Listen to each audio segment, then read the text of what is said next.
Urban ring development corporation limited ના રૂપિયા 241.85 કરોડના પ્રકલ્પો તથા સુરત મહાનગરપાલિકા અને સુરત શહેરી વિકાસ સત્તામંડળના કુલ 358.81 કરોડના પ્રકલ્પોના લોકાર્પણ અને ખાતમુહૂર્ત અને એસએમસી વોટ્સએપ ચેટબોટ થકી ઓનલાઈન પેમેન્ટની સુવિધાનું લોન્ચિંગ કાર્યક્રમમાં આપણી સૌની સાથે મંચ ઉપર ઉપસ્થિત મારા સાથી મંત્રી શ્રી કનુભાઈ દેસાઈ, શ્રી જીતુભાઈ વાઘાણી, સુરત મહાનગરપાલિકાના મેયર શ્રી દક્ષેશભાઈ માવાણી, સાંસદ શ્રી મુકેશભાઈ દલાલ, મારા સાથી ધારાસભ્ય શ્રી મનુભાઈ પટેલ, શ્રી પૂર્ણેશભાઈ મોદી, શ્રી કાંતિભાઈ બલ્લર, શ્રીમતી સંગીતાબેન પાટીલ, શ્રી સંદીપભાઈ દેસાઈ, શ્રી ઈશ્વરભાઈ પરમાર,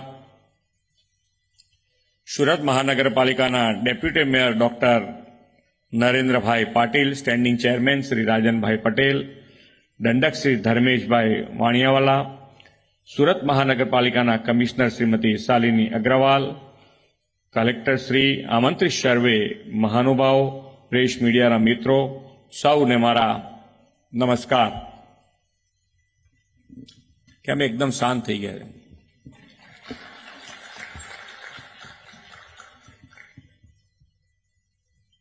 એટલે આ તો હવે એવું લાગે છે બધાને કે ભાઈ આ તો નાનું કામ છે. એમ 358 કરોડનું છે ને, ટોટલ 600 કરોડ રૂપિયાનું. એટલે 600 કરોડ રૂપિયા નાના થઈ ગયા અત્યારે, એવું છે.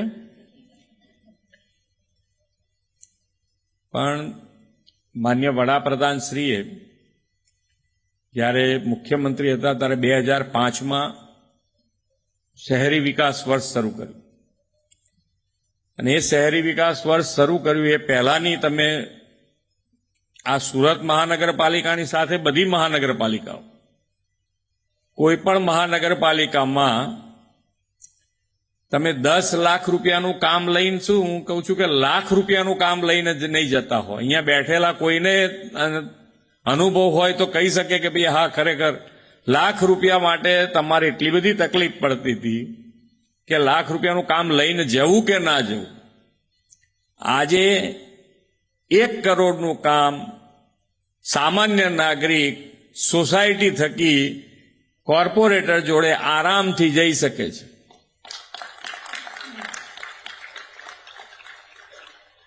આ વિઝનરી નેતૃત્વનું આપણને પોતાને સામે, આપણી સામે જોઈ શકાય કે આ વિઝનરી નેતૃત્વનો કેટલો મોટો લાભ આપણને બધાને મળી રહ્યો છે. વિકાસ અને વિકાસની રાજનીતિ, વિકાસ શબ્દ બોલવા માટેની તકલીફ હતી કે વિકાસ શબ્દ કેવી રીતે બોલવો, શું કર્યું વિકાસમાં. ઇલેક્શનો બધા આવતા તો ક્યારે શું વાતાવરણ સર્જાતું હતું એ આપણને બધાને ખબર છે. હવે આજે તમે જુઓ, એ માન્ય વડાપ્રધાન શ્રીના વિકાસની રાજનીતિના કારણે દરેક રાજ્યોમાં હવે ઇલેક્શન વખતે વિકાસની રાજનીતિ ઉપર ભાર મુકાય છે. વિકાસ શું થયો, ક્યાં ક્યાં થયો, ક્યાં ક્યાં આપણે ઉપયોગી થયું, બધાનું લોકોનું ધ્યાન હોય છે. અને એટલે જ બિહારમાં તમે જુઓ તો જે રિઝલ્ટ મળ્યું છે એ માન્ય નરેન્દ્રભાઈની વિકાસની રાજનીતિ ઉપર પૂરેપૂરો ભરોસા સાથેનું રિઝલ્ટ છે. કે ભાઈ તમે જે તમે માગો એ તો મળે જ, પણ તમારા માગ્યા વગર પણ જે ધ્યાન ઉપર આવે. આજે ધારો કે રિંગ રોડ અધૂરો હતો તો અમારા બધાના ધ્યાન ઉપર આવ્યું કે ભાઈ આ અધૂરો જે રિંગ રોડ છે એવું નહીં ચાલે, તો ભાઈ આનો ઉપયોગ જ નહીં થાય, એનો પૂરો કરવો પડે. તો એના માટે કે પૈસા વધારે જોઈએ. તો મેં કહું કોર્પોરેશન પાસે ના હોય તો સરકાર પાસે તો છે, સરકાર તો આપશે જ.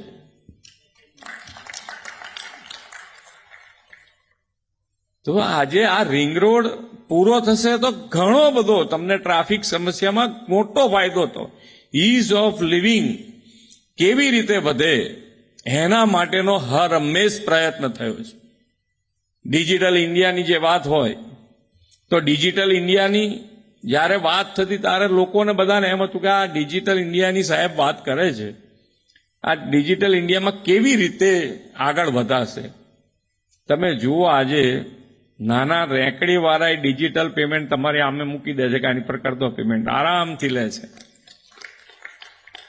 કોર્પોરેશને આજે ખૂબ ખૂબ અભિનંદન કે ભાઈ કોઈને પૈસા એકલો ટેક્સ જ લેવાના કે કોર્પોરેશનનું કોઈ પણ, હા નહીતર કે આપણે ટેક્સ સિવાય બીજું નહીં પાછું એમ. કોર્પોરેશનમાં જે પણ તમારે પૈસા ભરવાના આવે એ ઘેર બેઠા તમે ભરી શકો એ રીતની વ્યવસ્થા, સુંદર વ્યવસ્થા ઊભી કરવા બદલ સુરત મહાનગરપાલિકાને ખૂબ અભિનંદન.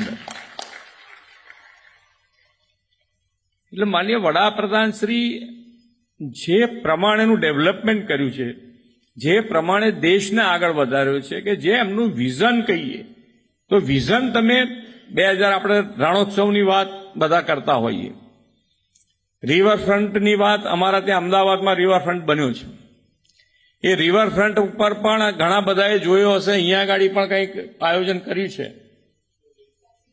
તાપી ઉપર.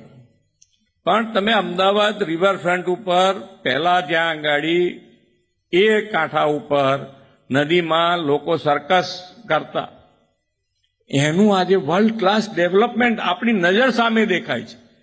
અને ત્યાં આગળ જે વસવાટ હતો, ઝૂંપડપટ્ટી જે હતી, એને સારામાં સારા બધી સુવિધા સાથેના ફ્લેટમાં એ લોકોને શિફ્ટ કર્યા છે કે વિકાસની સાથે સાથે નાનામાં નાના માણસનું ધ્યાન રાખી અને વિકાસ કર્યો છે. એ માન્ય નરેન્દ્રભાઈનું ફ્યુચર વિઝન છે. હું રણોત્સવની વાત કરતો હતો 2006માં. આ સફેદ રણ તો કેટલાય વખતથી બનતું હશે કચ્છમાં, કે આજે થોડું બનવાનું હતું. પણ માન્ય નરેન્દ્રભાઈનું વિઝન કે ભાઈ આ તો આખું ટુરિઝમ સ્પોટ તરીકે વિકાસ થયો છે કચ્છનો.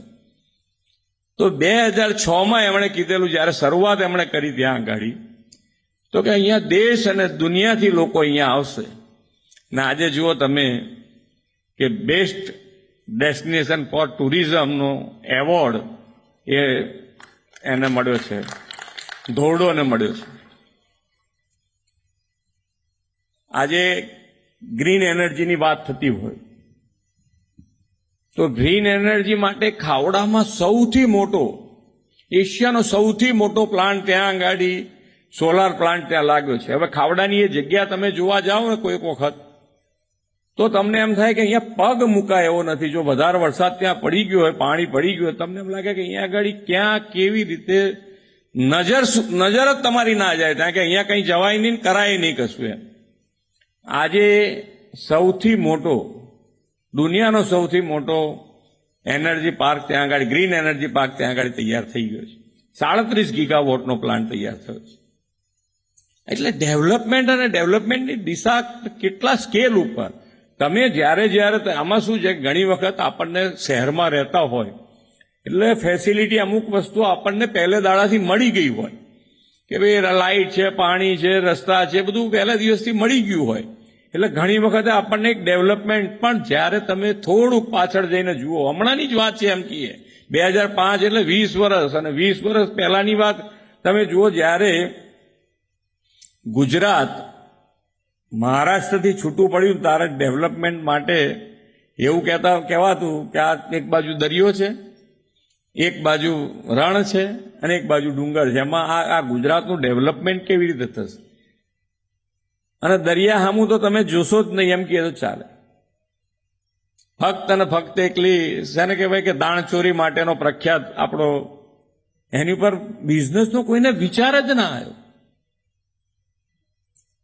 આજે એની ઉપર ગેટવે બની ગયો છે કે ફ્યુચરનું ગેટવે છે આપણો આ દરિયા કિનારો 1600 કિલોમીટરનો આજે આપણા ફ્યુચરનું ગેટવે બન્યું છે. એટલે એ વિઝન સાથે જ્યારે આપણે આગળ વધતા હોય ત્યારે આપણે પણ આપણી જવાબદારી, એક નવ સંકલ્પો માન્ય વડાપ્રધાન શ્રીએ આપ્યા છે.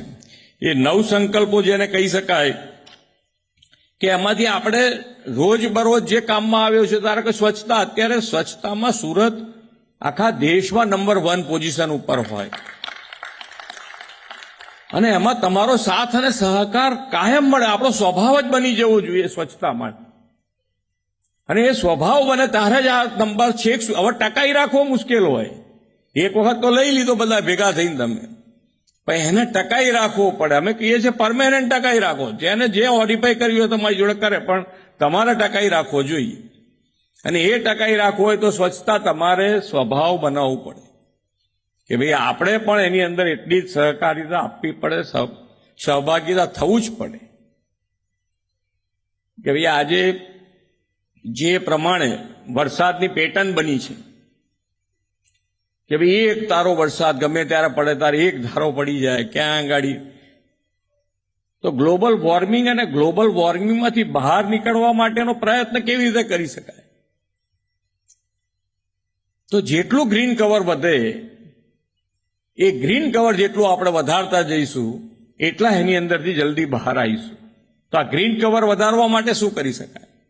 તો એક પેડ માં કે નામ માન્ય વડાપ્રધાનશ્રીએ શરૂ કર્યું છે. દરેક જણ જ્યાં જગ્યા મળે ત્યાં એક ઝાડ ઉગાડતો થાય તો જ એની અંદરથી બહાર નીકળાય. તો આ પણ એક કરી શકાય એવું છે, આપણા પોતાનાથી. આપણે ઘણી વખતે આઝાદી માટે તો આપણે લડવાનું કોઈને થયું નથી કે ભાઈ ભારત દેશની આઝાદી માટે લડવાનું નથી થયું, તો હવે ભારતના વિકસિત ભારતમાં આપણે સહભાગી થવા એવું છે, તો એમાં તો થઈ શકાય એવું છે. આ નાની નાની વસ્તુઓ, અત્યારે જે પાણી વાપરીએ છીએ એ પાણી જે વાપરવાની વાત જ નથી કે વાપરો તમે જેટલું જોઈએ એટલું બધું પાણી વાપરો, પણ એને જ્યારે વરસાદ પડે ત્યારે જે પાણી વપરાયા વગરનું એ વહી જતું હોય તો એને જમીનમાં કેવી રીતે ઉતારે, એના માટેનો પ્રયત્ન આપણો શું હોઈ શકે, એના ઉપર વિચાર કરો. એના માટે પણ આખા દેશમાં માન્ય વડાપ્રધાનશ્રીએ કેચ ધ રેન કે વરસાદનું પાણી, ટીપે ટીપું પાણી વાપરા વગરનું જેટલું વહી જતું હોય બધું જમીનમાં કેવી રીતે ઉતારાય એના માટેનો પ્રયત્ન શરૂ કર્યો છે. સુરતે ખૂબ સારું કામ કર્યું છે. એની અંદર આપણા પાટીલજી આખા દેશમાં એની મુહિમ ચલાવી રહ્યા છે કે ભાઈ પાણી કેવી રીતે અંદર વધુ ને વધુ ઉતરે. તો એ તમે અહીંયા આગળ સુરતમાં પણ ખૂબ સારું કામ થયું છે, પણ એની અંદર વધુ ને વધુ કામ કેવી રીતે થાય. આવા બધા જ પ્રાકૃતિક ખેતીથી માંડીને આપણે ફરવા જતા હોય, અહીંયાથી બધાને ફોરેન ફરવા જવાની વાત હોય, પણ ફોરેન ફરવા જાઓ એની ના નથી, પણ પહેલા આપણા દેશમાં જે ફરવાલાયક સ્થળો છે ખાસ ફરવા જોઈએ. આવા 9 સંકલ્પો આપ્યા છે, એમાં પણ આપણે જો સહભાગીતા થઈએ તો આપણે જે માન્ય વડાપ્રધાનશ્રીનો વિકસિત ભારત બનાવવાનો સંકલ્પ છે એ વિકસિત ભારત માટે વિકસિત ગુજરાત અને વિકસિત ગુજરાત થકી આપણે સૌ સાથે મળી અને જો આગળ વધીશું તો મને લાગે છે ત્યાં સુધી 2047 અને આપણી પાસે એક 2035 ગુજરાતના 75 વર્ષ થાય અને 75 વર્ષનો પણ રોડમેપ ગુજરાત સરકારે તૈયાર કર્યો છે કે કેવી રીતે આગળ વધવું જોઈએ. જે ઇકોનોમિકલ રિજિયનલ કી વાત કરી છે એવા 6 રિજિયન બનાવ્યા છે સુરતની સાથે.